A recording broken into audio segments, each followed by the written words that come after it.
کہ نبی کریم صلی اللہ علیہ وآلہ وسلم کی یہ عادت شریفہ تھی کہ آپ حج کے ایام میں مختلف لوگوں سے ملاقات کرتے تھے۔ اگر کوئی قافلہ مل جاتا یا کسی سے انفرادی ملاقات کا موقع مل جاتا تو نبی کریم صلی اللہ علیہ وآلہ وسلم ان کو دین کی دعوت دیتے، انہیں اللہ کا پیغام سناتے۔ جس کے مقدر میں ایمان ہوتا اللہ اسے ایمان عطا فرما دیتا۔ اپنی طرف سے بھرپور کوشش کرتے، محنت کرتے۔ نبوت کا 10واں سال ہے، نبی کریم صلی اللہ علیہ وسلم مکہ المکرمہ میں ہیں۔ حج کے جب ایام شروع ہوئے تو پھر آپ اسی طریقے سے ملنے کے لیے تشریف لے گئے کہ مختلف ممالک سے لوگ آتے ہیں، ہو سکتا ہے اللہ ان میں سے کسی کو ایمان عطا کر دے، ہدایت مل جائے۔ آپ دعائیں فرما کر اس نیت کے ساتھ تشریف لے گئے۔ 6 آدمیوں کو آپ نے دیکھا ایک جگہ بیٹھے ہیں، ان سے ملاقات کی، ان سے پوچھا کہاں سے آئے ہو؟ انہوں نے مدینہ منورہ کا پہلا نام لیا کہ ہم یثرب سے آئے ہیں۔ پوچھا کس قبیلے سے تعلق ہے؟ کہنے لگے قبیلہ خزرج سے ہمارا تعلق ہے۔ تو نبی کریم صلی اللہ علیہ وسلم نے اپنا تعارف کرایا کہ میری والدہ بھی وہاں کی تھی، میرا ننیحال وہاں سے تعلق رکھتا ہے۔ اس طرح مانوسیت ہوئی، قربتیں بڑھی۔ پھر نبی کریم صلی اللہ علیہ وسلم کے بارے میں انہیں پتہ چلا کہ قریش سے تعلق ہے، اعلیٰ خاندان، اعلیٰ گھرانے سے تعلق ہے، اور زیادہ مانوسیت ہوئی۔ نبی کریم صلی اللہ علیہ وسلم نے پھر انہیں اللہ کا قرآن سنایا۔ اللہ نے ان 6 آدمیوں کو ایمان عطا فرما دیا۔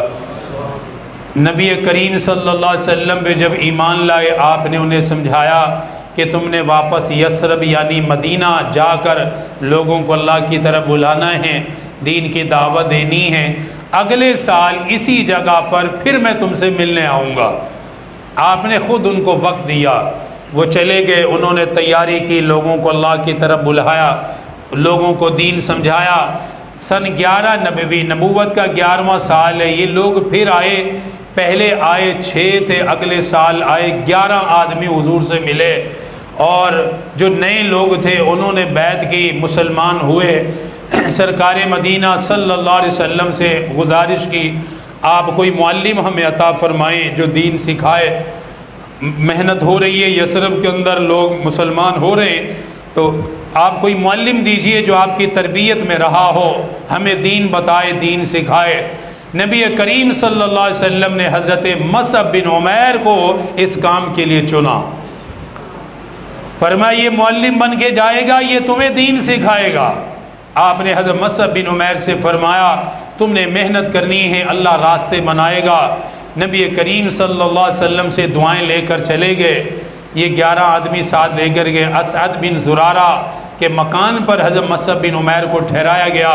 روزانہ لوگوں سے ملتے، اللہ ایمان عطا کرتا، بڑھتی رہی تعداد۔ ایک دن دیکھا قبیلہ اوس کا سردار حضرت سعد بن معاذ بیٹھے ہوئے ہیں۔ حضرت مصعب بن عمیر نے فرمایا کہ اگر یہ مسلمان ہو جائے تو بڑا اچھا کام ہو سکتا ہے۔ وہاں کے مسلمانوں نے بھی بتایا کہ اے مصعب، اگر اللہ اس سعد بن معاذ کو ایمان عطا کر دے، اللہ اس کی برکت سے اوس قبیلے کو، پورے قبیلے کو ایمان عطا کر دے گا۔ وہ اس کی عزت کرتے ہیں، اس کی بات مانتے ہیں، یہ ان کا سردار ہے، جو یہ کہے گا وہ وہی کرتے ہیں۔ حضرت مصعب بن عمیر نے محنت کی، رسول اللہ کے شاگرد ہے۔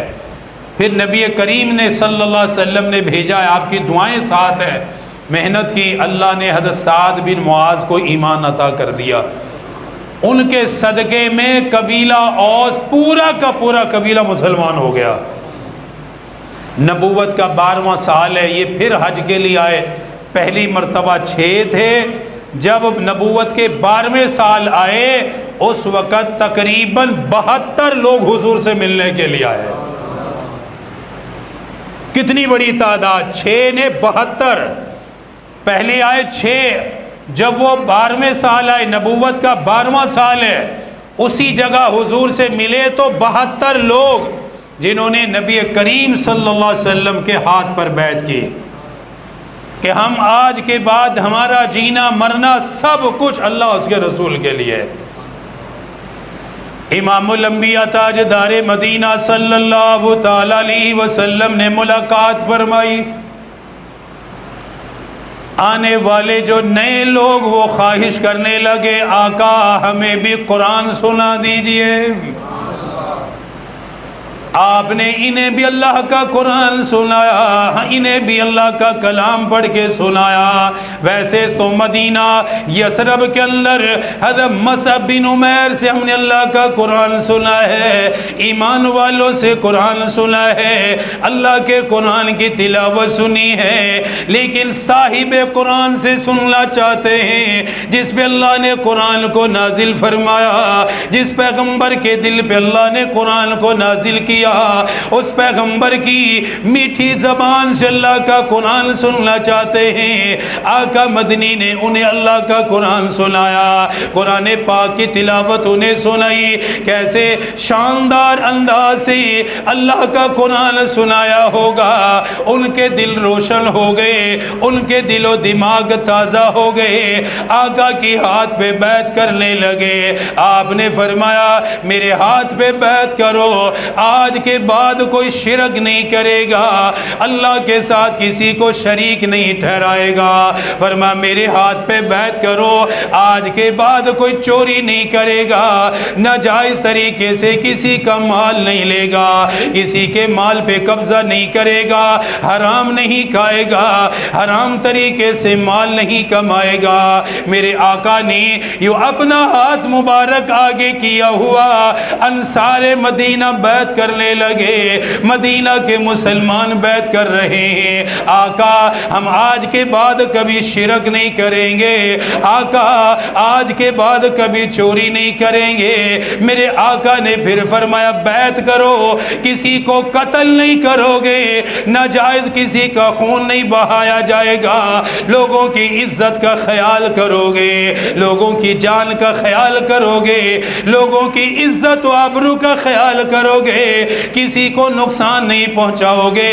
انہوں نے آقا کے ہاتھ پہ بیعت کی۔ پھر آپ نے فرمایا کسی پاک دامن مرد و عورت پہ الزام نہیں لگاؤ گے، کسی پہ تہمت نہیں لگاؤ گے۔ فرمایا میرے ہاتھ پہ بیعت کرو، وعدہ کرو، عہد کر کے جاؤ، کسی کی تکلیف کا سبب نہیں بنو گے، کسی کی پریشانی کا سبب نہیں بنو گے، جانی نقصان بھی نہیں پہنچاؤ گے، مالی نقصان بھی نہیں پہنچاؤ گے، کسی کی عزت و آبرو کے اعتبار سے بھی اسے تکلیف نہیں دو گے۔ انہوں نے آپ کے ہاتھ پہ بیعت فرمائی۔ پھر آپ نے فرمایا اپنی اولاد کو بھی قتل نہ کرنا، جیسے عرب کے ہاں چل رہا تھا، معصوم بچیوں کو قتل کیا جا رہا تھا، معصوم بچیوں کو زندہ زمین میں دفن کیا جاتا تھا۔ آقا نے بیعت لی، فرمایا اپنی اولاد کو بھی قتل نہیں کرو گے، اولاد کو بھی زندہ زمین میں دفن نہیں کرو گے۔ میرے آقا کے ہاتھ پر انہوں نے بیعت کی۔ سب سے آخر میں فرمایا سب سے اہم معاملہ یہ ہے اللہ کے احکامات کو قبول کرو گے، اللہ کے نبی کے طریقے کو قبول کرو گے، کلمے کے مطابق اپنی زندگی کو گزارو گے، اللہ کے قرآن کے مطابق زندگی گزارو گے، اپنی مرضی سے کام نہیں کرو گے، جو اللہ کے نبی نے فرمایا اس پہ عمل کرنے کے پابند رہو گے، پابندی کے ساتھ عمل کرو گے۔ ہم جیسے معاہدہ کرنے والے نہیں تھے، ہم جیسے کمزور ایمان والے نہیں تھے، بڑے مضبوط ایمان والے، آقا کی زیارت کرنے والے، آقا سے قرآن سننے والے، پورے صدق دل سے عہد کیا، بیعت کی، آقا جو فرما دیا پورا کریں گے، جو آپ نے کہا ہم نے مان لیا ہے۔ آج کے بعد ہماری زندگی آپ کے حوالے، ہماری تلواریں آپ کے حوالے، ہمارے نیزے آپ کے حوالے، ہمارا گھر آپ کے حوالے، ہمارا مال بھی آپ کے حوالے۔ پھر ان میں سے ایک نے کھڑے ہو کے عرض کی آقا آقا ہمارا دل چاہتا ہے آپ بھی ہجرت کر کے ہمارے پاس آ جائیے، بڑی تکلیف ہوتی ہے جب پتہ چلتا ہے مکے والوں نے پتھر مارے ہیں، بڑی تکلیف ہوتی ہے جب پتہ چلتا ہے نماز کی حالت میں آپ کی کمر پہ گندی اوجڑی لا کے رکھی گئی ہے۔ آقا بڑی تکلیف ہوتی ہے جب معلوم ہوتا ہے صحابہ کو تپتی ریت پہ لٹایا جا رہا ہے، صحابہ کے سینے پہ پتھر رکھے جا رہے ہیں، صحابہ اکرام کو مارا جا رہا ہے۔ عرض کرنے لگے آقا ہمارا سب کچھ آپ کے لیے ہے، ہمارا جینا بھی آپ کے لیے ہے، مرنا بھی آپ کے لیے ہے، آپ ہمارے پاس آ جائیے، ہم آپ کا خیال کریں گے، آپ کی حفاظت کریں گے، آپ کے صحابہ کا بھی خیال کریں گے۔ آقا ہم اپنی زمین میں سے انہیں زمین بھی دیں گے، اپنے باغات میں سے باغ بھی دیں گے، اپنے گھروں میں سے رہنے کے لیے انہیں گھر بھی دیں گے۔ آقا اپنے کاروبار میں بھی انہیں اپنا شریک بنائیں گے، کیونکہ وہ ہمارے بھائی ہیں، وہ کلمہ پڑھنے والے ہیں، آپ پہ ایمان رکھنے والے ہیں۔ آقا ہماری تمنا ہے، ہماری آرزو ہے، آپ قبول فرما کر مکہ سے مدینہ ہجرت فرما لیجئے۔ سبحان اللہ۔ انہوں نے اپنی تمنا کا اظہار کیا، اپنی محبت کا اظہار کیا، اپنی عقیدت کا اظہار کیا۔ میرے آقا کو ان کی رائے پسند آئی، فرمایا میں کل اسی وقت دوبارہ ملنے کے لیے آؤں گا، اپنے چاچا حضرت عباس سے بات کر کے آؤں گا۔ اگرچہ وہ مسلمان نہیں ہوئے، حضرت عباس اس وقت تک مسلمان نہیں ہوئے، لیکن آقا کا خیال کرنے والے تھے، اپنے بھتیجے کا لحاظ کرنے والے تھے، اپنے بھائی کی اولاد کا خیال کرنے والے تھے۔ حضرت عبداللہ کی نسبت کی وجہ سے آقا سے پیار بھی کیا کرتے تھے۔ فرمایا میں اپنے چاچا سے بات کر کے بتاؤں گا۔ وہاں سے واپس آئے، حضرت عباس سے ملنے کے لیے تشریف لے گئے، اپنے چاچا سے ملاقات فرمائی، فرمانے لگے آپ جانتے ہیں میرا بڑا چاچا، آپ کا بڑا بھائی ابو طالب دنیا سے چلا گیا، جو میری حمایت کرنے والا تھا، ہر معاملے میں میں مشاورت بھی کرتا تھا۔ میرے والد تو دنیا میں نہیں رہے، آپ ہی میرے لیے سب کچھ ہے، آپ سے ہی میں پوچھنے کے لیے آیا ہوں، اگر ابو طالب زندہ ہوتے اس معاملے میں میں ان سے جا کے بات کرتا، لیکن وہ بھی دنیا سے چلے گئے۔ فرمایا چاچا میں ہجرت کرنا چاہتا ہوں، میں یہاں سے جانا چاہتا ہوں، مکے والوں کا ظلم آپ نے دیکھا، مکے والوں کی زیادتیاں آپ نے دیکھی ہیں، اسی لیے میں اپنے صحابہ کو یہاں سے لے جانا چاہتا ہوں، خود بھی ہجرت کرنا چاہتا ہوں، آپ بتائیے آپ کی کیا رائے ہے؟ فرمایا میں کل آپ کے ساتھ چلوں گا، جو لینے کے لیے آئے ہیں، جو ملنے کے لیے آئے ہیں، میں براہ راست ان سے بات کروں گا، براہ راست ملاقات کروں گا، اس کے بعد اپنی رائے کا اظہار کروں گا۔ آپ نے فرمایا ٹھیک ہے۔ اگلے دن اپنے چاچا حضرت عباس کو ساتھ لیا، مدینہ سے آنے والے وہ 72 لوگ انتظار میں ہیں، آقا کی ملاقات کے انتظار میں بیٹھے ہوئے، آقا تشریف لائے، آپ کے چاچا حضرت عباس بھی آئے، آپ نے ان سے ملاقات کی۔ حضرت عباس فرمانے لگے میرے بھتیجے نے اپنی رائے کا اظہار کیا ہے، مجھے پتہ چلا ہے تم لینے کے لیے آئے ہو، تم چاہتے ہو یہ ہجرت کر کے تمہارے پاس آ جائے۔ آپ نے فرمایا، حضرت عباس فرمانے لگے اگر خیال کر سکتے ہو لے جانے کی حمایت کرنا، پھر حامی بھرنا، اگر ان کا خیال کر سکتے ہو، ساتھ دے سکتے ہو، تبھی لے جانے پر اتفاق کرنا، ایسا نہ ہو وہاں جا کے بے یار و مددگار چھوڑ دو، مجھے پہلے اعتماد دلاؤ تم ان کا خیال کرو گے۔ وہ کھڑے ہو گئے، کہنے لگے تلواروں کے سائے میں پلنے والے ہیں، نیزوں کے سائے میں پلنے والے ہیں، اپنی زبان کے پکے ہیں، زبان سے کبھی پھرتے نہیں ہیں، آج کے بعد ہمارا جینا بھی نبی کے لیے، ہمارا مرنا بھی نبی کے لیے، ہماری تلواریں بھی نبی کے حوالے ہیں، آقا جو چاہے چاہیں گے ہم وہ کرنے کے لیے تیار ہیں۔ ہم صرف زبانی کلامی بات نہیں کرتے، ہم جب لے کر جائیں گے پوری ذمہ داری اٹھائیں گے، سب کچھ کریں گے، آقا جو فرمائیں گے ہم وہ پورا کریں گے۔ تو حضرت عباس بھی چاہتے تھے کہ حضور ہجرت کریں، کیونکہ دیکھتے تھے نا تکلیفیں بڑی ہوتی ہیں، بہت چاچا تو تھے چاہے مسلمان نہیں لیکن ہے تو خون، تکلیف تو ہوتی تھی، پریشان تو ہوتے تھے دیکھ کے بھتیجے کو۔ فرمایا چاہتا تو میں بھی ہوں کہ آپ کچھ آرام سے زندگی گزاریں، اپنا کام آرام سے کریں، یہاں کے جو حالات ہیں بہت مشکل ہیں۔ آپ نے اپنی رائے فرمایا ٹھیک ہے میں خوش ہوں۔ آپ نے اپنے بھتیجے حضور صلی اللہ علیہ وسلم سے فرمایا کہ بھتیجے میں راضی ہوں، آپ جلدی سے ہجرت فرما دیجئے۔ بات طے ہو گئی۔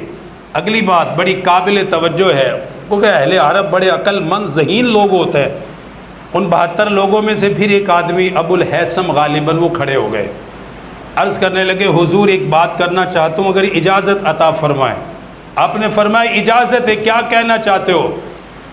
عرض کی کہ حضور جب آپ ابھی تک ہمارا مدینہ کے یہودیوں کے ساتھ معاہدہ ہے، ہم ان کے ساتھ رہتے ہیں، وہ ہمارے ساتھ معاہدات ہیں، ہم جب آپ کو لے کر جائیں گے تو یہودیوں سے ہمارا معاہدہ ختم ہو جائے گا، پھر ہم آپ کے ہیں، جن سے بھی ہمارے معاہدات ہیں ہم سب منسوخ کریں گے، پھر ہم آپ کے حوالے۔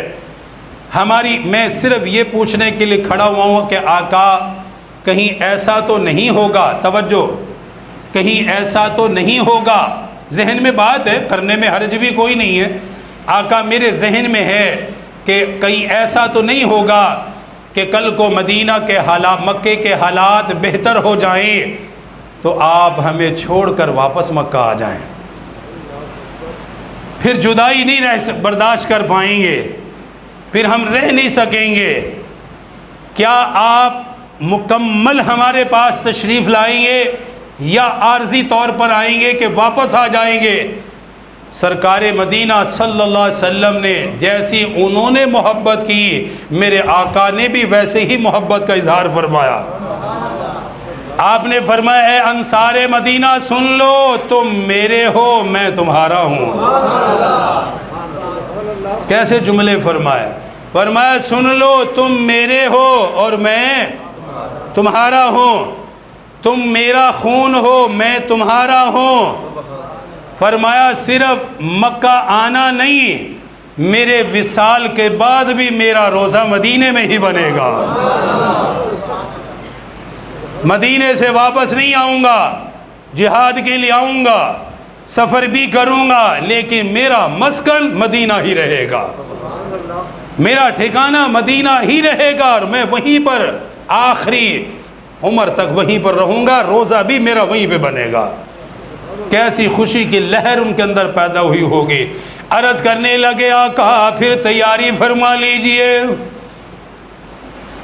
آپ نے فرمایا تم جا کر لوگوں کو مطمئن کرو، مدینہ والوں کو جا کے بتاؤ میرے صحابہ ہجرت کرے